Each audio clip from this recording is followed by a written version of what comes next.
Friends, इस video में देखेंगे data warehouse and data mining का यूनिट नंबर 2 जो कि हमारा है data warehouse and process technology.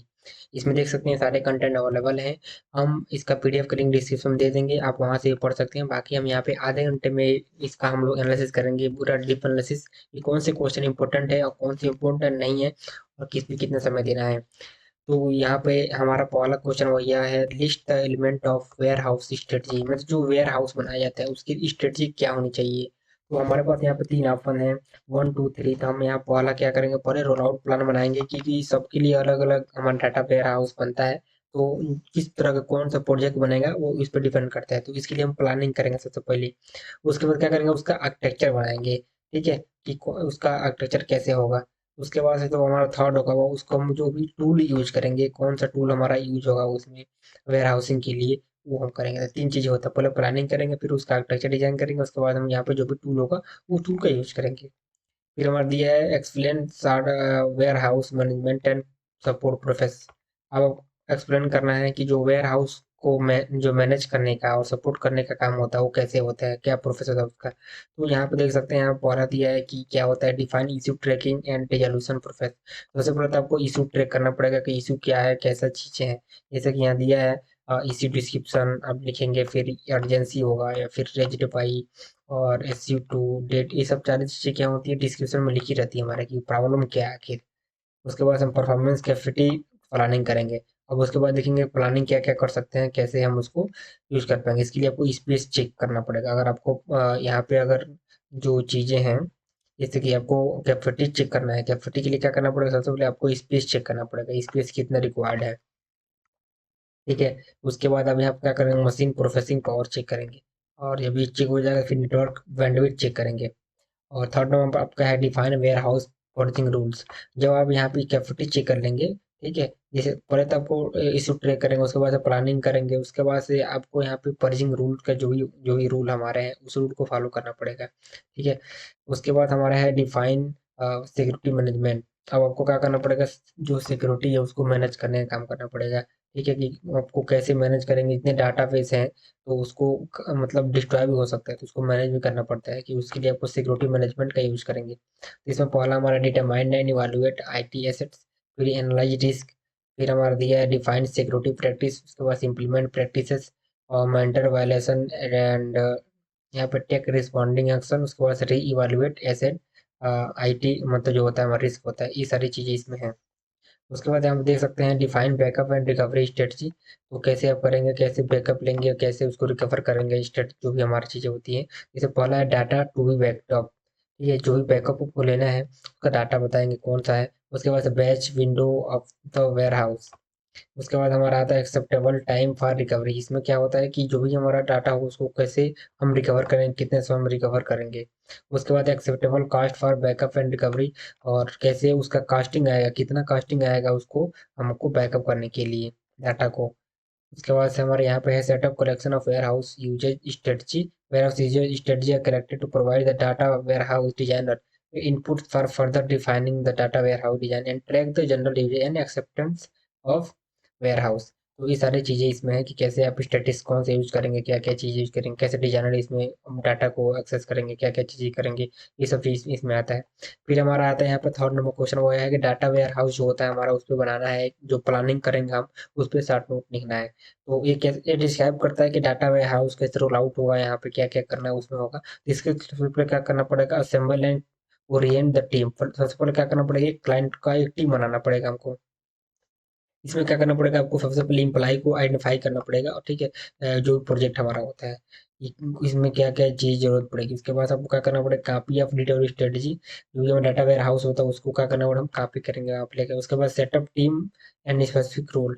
अब जो भी हम टीम सेटअप करेंगे कि सबके लिए अलग अलग रोल होगा, तो उस पर डिपेंडेंट देखना पड़ेगा। उसके बाद अगर हमको ट्रेनिंग रिक्वायर्ड होगा तो उनको ट्रेनिंग भी देना पड़ेगा। उसके बाद हमको यहाँ पे जो है चेक पॉइंट सेट करेंगे और माइलस्टोन सेट करेंगे। सेकंड नंबर हमारा होगा कंडक्ट डिसीजन रिक्वायरमेंट एनालिसिस। अब वहाँ पर क्या करेंगे, डिसीजन को भी जो भी होगा हमारा उसका हम लोग एनालिसिस करेंगे। Conduct decision source team edit, इसके बाद हमारा ऑडिट का आ गया हमारे यहाँ पे कैसे करना है। फोर्थ नंबर हमारा है कि डिजाइन लॉजिकल और फिजिकल वेयर हाउस स्कीमा होती है। अब आपको इसको डिजाइन करना पड़ेगा जिसमें आपका नॉर्मलाइजेशन और डायमेंशनल मॉडलिंग का क्या होता है यूज होता है। फिर हमारा 5th नंबर है यहाँ produce source to target field mapping. अब क्या करना पड़ेगा, आपको सोर्स से लेके जो भी टारगेट तक जो भी हमको चीजें होंगी उसको क्या करना पड़ेगा, यहाँ पे प्रोड्यूस करना पड़ता है। जैसे कि हमारे यहाँ दिया है the source to target field mapping document how field in the operation system are transform it is data warehouse field, और उसमें कैसे डाटा हमारे उसमें स्टोर होंगे, कैसे मैपिंग होंगे, वो उसके बारे में बताता है। फिर हमारा select development and production environment and tools. अब आपको क्या करना पड़ेगा, डेवलपमेंट और प्रोडक्शन इन्वायरमेंट जो टूल होते हैं उसको क्या करना पड़ेगा, सिलेक्ट करना पड़ेगा। उसके बाद हमारा create prototype for this role out. अब आपको क्या करना पड़ेगा, उसके बाद से प्रोटोटाइप तैयार करना पड़ेगा उसका जो भी प्रोडक्शन हमारा इन्वायरमेंट होगा। उसके बाद से हम क्रिएट इम्प्लीमेंटेशन करेंगे फॉर दिस रोल आउट। उसके बाद 4th नंबर क्वेश्चन है explain all steps and guidelines for the data warehouse implementation. अब डाटा वेयर हाउस जो इम्प्लीमेंट करेंगे हम, तो उसके लिए गाइडलाइंस क्या होंगे, कौन कौन सी स्टेप होंगे, ये आपको दिखाना है। तो हमारा स्टेप वाला है कि requirement analysis and capacity planning. सबसे पहले क्या करेंगे, कैपेसिटी को प्लानिंग करेंगे, रिक्वायरमेंट का एनालिसिस करेंगे। First step in data warehouse involves defining enterprise need to defining architecture carrying और out capacity planning and selecting hardware and software tools. उसके बाद से क्या करें, हार्डवेयर का इंटीग्रेशन करेंगे, कौन कौन हार्डवेयर की जरूरत पड़ेगी या सॉफ्टवेयर की हमको जरूरत पड़ेगी, वो उसके बारे में हमारे यहाँ पे है। ये हमारा मॉडलिंग है। मॉडलिंग में क्या होता है, मॉडलिंग एक मेजर स्टेप होता है जो कि क्या होता है, डिजाइनिंग वेयर हाउस स्कीमा को क्या करता है, दिखाने का काम करता है यहाँ पे। उसके बाद हमारा फिजिकल मॉडलिंग होता है। फिजिकल मॉडलिंग भी हमारा इसी में से ही होता है जो डाटा वेयर हाउस में काम आता है ऑर्गेनाइजेशन करने के लिए। ठीक है, तो डिसाइड करता है कि कौन सा इंडेक्स कैसे मतलब स्टोर होगा डाटा यहाँ पे। उसके बाद हमारे यहाँ पर सोर्स होता है। सोर्स में आप कहाँ कहाँ से डाटा ले सकते हैं, जैसे ओटीबीसी सर्वर हो गया, ड्राइवर हो गया, ये सब चीज़ें इसमें यूज की जाती हैं। उसके बाद सीटीएल होता है, इसमें एक्सट्रैक्शन और ट्रांसफॉर्मेशन और यहाँ पर लोडिंग वाला काम होता है, इसका पूरा फुल फॉर्म नाम होता है, तो ये उसमें होता है। फिर हमारे populate the data warehouse होता है, कैसे डाटा वेयर हाउस पॉपुलेट करेंगे हम यहाँ पे, उसके बारे में दिया है। इसके लिए एक स्टेजिंग एरिया एरिया हम यूज करते हैं। उसके बाद इसमें टेस्टिंग वेस्टिंग होता है। उसके बाद हमें यहाँ यूजर एप्लीकेशन कैसे करेगा, यहाँ पे ये सब गाइडलाइंस है इसकी, कैसे आप उसको फॉलो करेंगे डाटा इम्प्लीमेंटेशन के लिए। अब यूजर कैसे उस ऐप को या डाटा को कैसे यूज करेगा, ठीक है, और तो एंड यूजर पे आप क्या कर रहे हैं, ये भी आपको दिखाना पड़ेगा। ये स्टेप्स हैं ये। उसके बाद से यहाँ पे दिया है कि रोल आउट करना था data warehouse and application हो, जो भी हमारे डाटा वेयर हाउस होता है, ठीक है, उसको आपको रोल आउट भी करना पड़ेगा सब। उसके बाद से guidelines for data warehouse implementation. अब जो भी गाइडलाइंस होती हैं, ठीक, उसको क्या करना पड़ेगा, आपको बताना पड़ेगा कि कौन कौन से गाइडलाइंस है डाटा वेयर हाउस की इम्प्लीमेंटेशन के। बिल्ड इंक्रीमेंटली, जैसे बिल्ड करेंगे data warehouse must be build incrementally. It is recommended that data part be first built with one particular project in mind, and then data warehouse can be implemented in an interactive manner, allowing all data part to extract। अब क्या करना पड़ेगा हमको, यहाँ पे जो भी information होती है ना उसमें से क्या करेंगे, हम एक्सट्रैक्ट करेंगे जो कि हमारा स्पेसिफिक डाटा होगा वहाँ से। उसके बाद क्या करेंगे, एक चैंपियन बनी हमको नीड होगी वहाँ पे, क्योंकि जिसकी कास्ट वोस्ट सब सारी चीज़ें होंगी। उसके बाद सीनियर मैनेजमेंट सपोर्ट होता है हमारे यहाँ पे, इंटेंसिव जो कि प्रोजेक्ट होगा हमारे यहाँ पे, ये होती है। उसके बाद से यहाँ पे इंश्योरेंस क्वालिटी होती है, उसमें अभी देख सकते हैं। उसके बाद से कॉर्पोरेट स्ट्रेटजी होती है, कॉर्पोरेट स्ट्रेटजी कैसे काम करती है भी आप देख सकते हैं यहाँ पे, कि इसमें क्या होती है, जो भी कॉर्पोरेट स्ट्रेटजी होती है वो हमारा बिजनेस पे काम करती है कि किस तरह का बिजनेस को जरूरत होती है। उसके बाद हम बिजनेस प्लानिंग करेंगे यहाँ पे, क्योंकि फाइनेंशियल कास्ट होती है हमारी यहाँ पे, हार्डवेयर सॉफ्टवेयर, तो कौन कौन इसमें यूज करेंगे हम। इसके बाद ट्रेनिंग हमारा यहाँ पे, ट्रेनिंग में देख सकते हैं क्या क्या होता है हमारे यहाँ पे। फिर हमारा एडेप्टेबिलिटी होता है। तो यहाँ पे देखिए 2.5 जो हमारा क्वेश्चन वो यहाँ हार्डवेयर और ऑपरेटिंग सिस्टम जो होती है वो डाटा वेयर हाउस में कौन कौन यूज की जाती है, कैसे यूज की जाती है यहाँ पे, ठीक है। तो इसमें जो भी सर्वर यूज किया जाता है, जैसे यूज किया जाता है उसको हम लोग यहाँ पे देखेंगे। तो यहाँ पे सबसे पहला हमारा है पैरेलल हार्डवेयर टेक्नोलॉजी, ठीक है। इसमें क्या होता है, सिमेट्रिक और मल्टी प्रोसेसिंग यूज किया जाता है। This system consist of pair of about 64 processor का इसमें यूज किया जाता है। तो यहाँ पे देख सकते हैं कैसे यूज किया जाए, एसएमपी जो होता है, एसएमपी पूरा नाम होता है यहाँ पे जो कि हमारा दिया है, यहाँ पे देख ही सकते हैं, सिमेट्रिक मल्टी प्रोसेसिंग इसको बोलते हैं। उसका आर्किटेक्चर है, प्लस सीपीयू बहुत सारे लग रहेंगे, मेमोरी के साथ जुड़े रहेंगे और साथ में डिस्क हमारा लगा रहेगा। उसके बाद हमारा होता है मैसिवली पैरेलल प्रोसेसर सिस्टम जो होता है, सेम ऐसे भी यूज होता है। एक बना दीजिए, बाकी उसको क्या करिए, मल्टीपल टाइम यूज करिए, तो हमारा मैसिवली पैरेलल प्रोसेसिंग हो जाता है। देखिए एक के बाद एक हमारा एग्जीक्यूट हो रहा है यहाँ पे।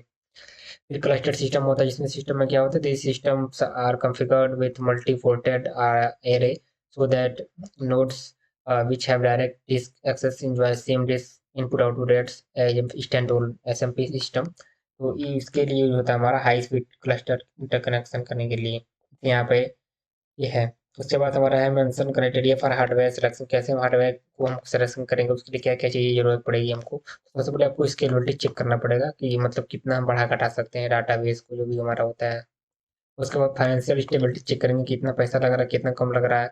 उसके बाद प्राइस वाइज चेंज करेंगे, उसका परफॉर्मेंस चेक करेंगे कि कम पैसे में परफॉर्मेंस अच्छा दे रहा है कि नहीं दे रहा है। उसके बाद हम उसका डिलीवरी डेटिंग लीड टाइम देखेंगे, कितने समय में लीड कर रहा है वो।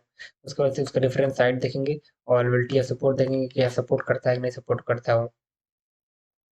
फिर हम यहाँ पे एक्सप्लेन करेंगे क्लाइंट सर्वर आर्किटेक्चर के बारे में, तो वो कैसे काम करता है। तो ये क्या है, नेटवर्क आर्किटेक्चर होता है जैसा जानते हैं। इसमें कंप्यूटर जो होता है हमारा सर्वर से कनेक्ट करता है और हमको डाटा मिलता है वहाँ से। तो बेसिक चीजें होते हैं। क्लाइंट ये होता है जो हम कंप्यूटर होता है हम क्लाइंट के रूप में काम करता है, और सर्वर जो होता है हमारा डाटाबेस का काम करता है। यहाँ पे देख सकते हैं कि कैसे हमारा काम कर रहा है। इसका फायदा यह होता है क्लाइंट सर्वर आर्किटेक्चर के स्केलेबल होता है, मतलब कि जब चाहे तब आप एक्सेस करिए इसको और मतलब जितना चाहे उतना मतलब डाटा एक्सेस करिए। उसके बाद रिसोर्स शेयरिंग होता है, हम इसको शेयर भी कर सकते हैं। डाटा इंटीग्रिटी होती है, कम्युनिकेशन का ये कास्टिंग होता है काफी लो हो जाता है। सो ये जब एफर्ट एंड मेंटेनेंस जो होता है हमारा वो भी घट जाता है हमारा। फिर डिसएडवांटेज इसका है कि सिंगल पॉइंट ऑफ फेल्योर होता है इसका, फिर हमारा costly to maintain D B server होता है। यहाँ दिया types of client server architecture क्या होता है। तो ये टाइप्स होते हैं, दो प्रकार के होते हैं। एक होता है टू टायर आर्किटेक्चर जो होता है वो होता है जिसमें डेस्कटॉप क्लाइंट और ये सब चीज़ें होती हैं, होस्ट होती हैं। डेस्कटॉप क्लाइंट और होस्ट सर्वर से कनेक्ट होता है हमारा यहाँ पे डाटा लॉजिक, सारी चीज़ें बिजनेस लॉजिक सब चीज़ें होती हैं। फिर हमारा इसका फायदा ये होता है कि इंटरऑपरेबिलिटी होती है, पोर्टेबिलिटी होती है, इंटीग्रेशन होता है, ट्रांसपेरेंसी होती है, सिक्योरिटी भी होती है इसकी। डिसएडवांटेज क्या होता है, जो टू टायर आर्किटेक्चर हमारा होता है, network traffic is handle less efficient, बहुत ही कम एफिशिएंट होता है हमारा ये। Client and server are directly coupled. तो यहाँ पे होता है क्लाइंट और ये सर्वर एप्लीकेशन होता है हमारे यहाँ पे डाटाबेस ब्राउजर। फिर हमारा यहाँ पे है डिस्क्राइब करना आपको डिस्ट्रीब्यूटेड मेमोरी आर्किटेक्चर को, कैसे काम करता है डिस्ट्रीब्यूटेड मेमोरी आर्किटेक्चर, इसका टाइप्स क्या होते हैं इसके बारे में बताना है आपको। तो ये डायरेक्टली एक्सेस होते हैं, तो हमारा यहाँ पर टू टाइप्स होते हैं इसके। पहला हमारा है सेट नथिंग आर्किटेक्चर, ठीक है, जिसमें कुछ भी शेयर नहीं किया जाता है यहाँ पे। जैसे कि डिस्ट्रीब्यूटेड आर्किटेक्चर में विच नोड है और इसका खुद का मेमोरी होता है तो इसको शेयर करेगा ही। इसलिए क्या होता है, इंडिपेंडेंट होता है, डिपेंडेंट नहीं होता है, इसलिए इसको बोलते हैं शेयर नथिंग आर्किटेक्चर। जैसा कि देख सकते हैं प्रोफेसर मल्टीपल प्रोसेसर लगे हुए हैं लोकल मेमोरी के साथ यहाँ पे डाटाबेस में लगा हुआ है। फिर एक शेयर डिस्क आर्किटेक्चर होता है जिसमें डिस्क के साथ क्या होता है, डाटा शेयर होता है। यहाँ पे ये लगा होता है डिस्क हमारा, सेम इसी जैसा होता है, वो थोड़ा डिफरेंस होता है। फिर हमारे यहाँ साटनोट लिखना है आपको क्लस्टर सिस्टम पे। क्लस्टर सिस्टम का कैसे काम करता है हमारे यहाँ पे। तो जो भी क्लस्टर सिस्टम होता है हमारा, एवरी प्रोफेसर जो भी हमारे प्रोफेसर होते हैं हमारे, ठीक, वो यूनिट होते हैं। उसमें क्या होता है, हम कॉपी करते हैं ऑपरेटिंग सिस्टम के डाटा को, सारी चीज़ों को, ठीक। तो यहाँ पे क्या है, cluster system design for highly availability for providing shared access to disk. जितने भी डिस्क को हम एक्सेस करते हैं ना, तो उसके लिए हाईली अवेलेबिलिटी होती है इसकी यहाँ पे। यहाँ आप देख सकते हैं कि फोर वे जो एसएमपी होती है उसके पास डाटाबेस सामान लगा होता है यहाँ पे। फिर हमारे यहाँ पे excellent data warehousing software tools in detail. आपको क्या करना पड़ेगा, जो भी वेयर हाउसिंग सॉफ्टवेयर टूल्स होता है उसको डिटेल में आपको एक्सप्लेन करना है। पहला हमारे उसके बाद हमारे यहाँ पे होता है वेयर हाउसिंग सॉफ्टवेयर टूल्स क्या होती है, कनेक्टिविटी टूल्स होती है हमारी सोर्स। मतलब आईबीएम होती है, हमारा डाटा जॉनर होती है, ओरेकल होती है, ट्रांसपेरेंट गेटवे होती है, फिर सास होता है हमारा, कनेक्ट होती है, फिर साइबेस होता है हमारा। तो यहाँ पे there are two primary method to use extension. यहाँ बल्क एक्सटेंशन और चैनल बेस्ड एप्लीकेशन होता है हमारा। यहाँ पे एक्सटेंशन टूल होता है हमारा। ओला कनेक्टेड टूल में ओरेकल ओरेकल का यूज किया था एक्सटेंशन के लिए। आप यहाँ पे ऑपरेटर्स का यूज कर सकते हैं, प्लेटिनम जैसी चीजों का। फिर ट्रांसफॉर्मेशन के लिए क्या यूज करेंगे आप, फील्ड स्प्लिटिंग कंसोलिडेशन यूज होगा, स्टैंडर्डाइजेशन यूज होगा और डीडुप्लीकेशन का। इसके लिए हम यहाँ पे एपोर्टस कार्टेलन और डाटा मिरर का यूज करेंगे। फिर डाटा क्वालिटी हमारा टूल होता है, जैसे डाटा फ्लक्स, प्रिज्म, प्राइन, कोन, ये सब चीज़ें होती हैं। डाटा लोडर होता है हमारा। उसके बाद हमारा data access and retrieval tools होती है जिसमें हम ओलेप टूल का यूज करते हैं, रिपोर्टिंग टूल्स का यूज करते हैं। फिर डाटा मॉडलिंग टूल होता है हमारा जिसमें हम केनी सॉफ्टवेयर का यूज करते हैं यहाँ पे मॉडलिंग करने के लिए, यहाँ पे जैसे बेसिक।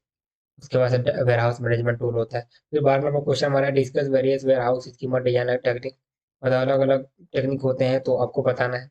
पहला हमारा है कि OLTP system use normalise structure, जैसे कि dimension modelling for system design, इसका यूज कर सकते हैं। स्टार स्कीमा का यूज कर सकते हैं, जो कि ऑलरेडी आप पढ़ चुके हैं वन फर्स्ट चैप्टर में, तो उसी का यूज करना पड़ता है। उसके बाद generality of the fact table, और वही हम यहाँ पे यूज करेंगे। उसके बाद से खत्म हो जाएगा हमारा चैप्टर। कुछ ज़्यादा कुछ इसमें नहीं है, बहुत ज़्यादा था, बहुत बेसिक ही चैप्टर है ये। इसके बाद हम थर्ड यूनिट देखेंगे नेक्स्ट वीडियो में।